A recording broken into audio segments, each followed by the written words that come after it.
200 metara za vestačicu Danubius i reprezentaciju Srbije. Na drugoj poziciji je Jovana Arsić.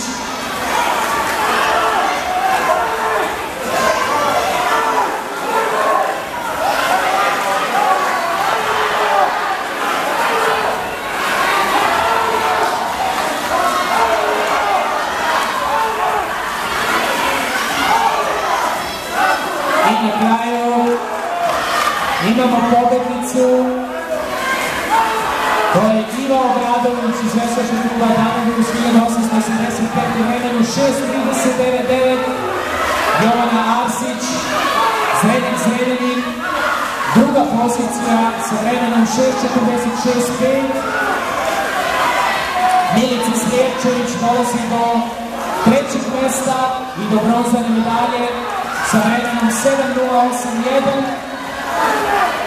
Četvrto mesto za Mionu Mitrović iz veslačkog kluba Danubius u vremenu 7:20,7.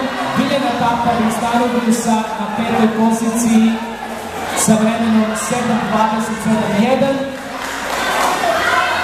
Nataša Đorđević, veslački klub Crvena zvezda u vremenu 7:37,4, Zorica Mrđa, Šurov 7:39,5, iz veslačkog kluba Galeb Zemun, Jadranka Davutić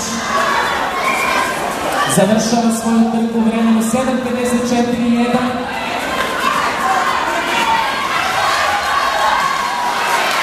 Na devetoj poziciji će najvjerovatnije stići iz veslačkog kluba Danubius 1885